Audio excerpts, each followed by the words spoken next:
તમે લોકો ભણ્યા હશો સ્કૂલમાં, હું ભણ્યો છું નિહાળમાં. વર્ષોથી આ સ્કૂલ વાળા આપણી યાર ગેમ રમી રહ્યા છે. તમે ક્યાંક કામે ગયા હોય ને મહેનત કરો, કામ કરો તો તમને પૈસા મળે. પણ આ સ્કૂલ એક એવી પ્રજાતિ છે કે જ્યાં પૈસા આપણે ભરવાના, મહેનત આપણે કરવાની, ગધા મજૂરી આપણે કરવાની, પરીક્ષા આપણે આપવાની, અને તોય નોકરીની ગેરંટી. આપણે સર ને કે સર નોકરીની ગેરંટી મળશે, બટ ભવિષ્ય તો તમારા હાથમાં છે. પણ તમારા હાથમાં તો માર્ક છે ને, એ તો પૂરા આપો. આજ તો કર તારા બાપને.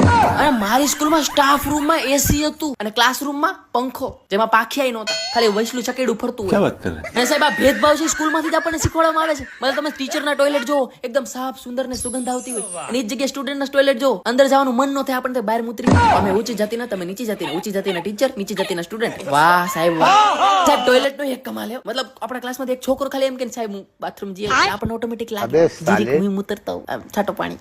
અને સાહેબ ટેસ્ટમાં એકવાર વિજ્ઞાનમાં મારે સારા માર્ક્સ આવ્યા હતા, તો મારા સાહેબ કે આ છોકરો મોટો થઈને સાયન્ટિસ્ટ બનશે. મેં કીધું હે ખાવ તમારી માના. મતલબ મને મારા ખુદ ઉપર વિશ્વાસ નથી કે હું માણા બને કે નહીં, તમે મને સાયન્ટિસ્ટ બનાવો. અને જો મેં વિચાર્યું બી હતું કે હું સાયન્ટિસ્ટ બનીશ પેલા બીજામાં, પણ પછી ત્રીજા ચોથામાં આવ્યો ત્યારે મને એમ તો સાયન્ટિસ્ટ બહુ અઘરું પડી જાય, આપણે ડોક્ટર બનશું. પછી છઠ્ઠા સાતમાં આવ્યો તો ડોક્ટર અઘરું લાગવા માંડ્યું. પછી મેં કીધું કે આપણે એન્જિનિયર બનશું. 10માં આવ્યા પછી મને ખબર પડી કે કોઈ બી ધંધો નાનો નથી હોતો, હું રિક્ષા ચલાવીશ. અને સાહેબ મારી જિંદગીનો પહેલો પ્રેમ મને સ્કૂલમાં રહા નહીં જાતા. ઇંગ્લિશ ટીચર આવ્યા, પણ એને મને દગો આપ્યો. 6 મહિના પછી છોકરાને લઈને આવી, ભાઈ સાથે રમો. અને એકમાં જળજળી આવી, હિપકે રોવા માંડ્યો. અને છોકરો મને કે હું થયું? મેં કીધું કઈ ને અફસોસ થાય કે શેનો? મેં કે વેલા જન્મ હોત તો તારો બાપ હું હોત એનો.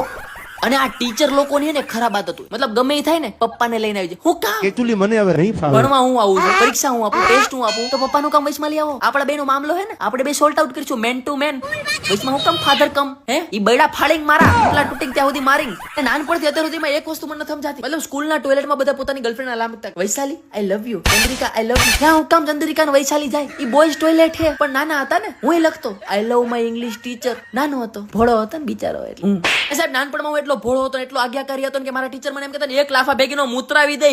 મારે પેલા હું મૂતરી રહેતો. મતલબ સરનો ઉદ્દેશ્ય છે કે મૂતરાવાનો, તો ખોટો હું કામ માર ખાવો, ખુદ મૂતરી લ્યો. પણ યાર હવે સ્કૂલના દિવસો યાદ બહુ આવે. મતલબ પ્રાર્થનામાં લેટ પહોંચતા તો આપણને બહાર ઉભા રાખતા, ચાલુ પીરિયડમાં નાસ્તાનો ડબ્બો ખોલીને બેસતા, પોતાના મિત્ર હારે બેસવા હાટુ બેન્ચ પકડીને રાખતા કે આ માયા મારો ભાઈબંધ બે છે, તું બેમાં. એ ટાઈમની મજા જ અલગ હતી. મતલબ નાના હોય ત્યારે આપણે એમ થતું કે મોટા થવું છે, પણ હવે એમ થાય કે નાના જ બરાબર હતા.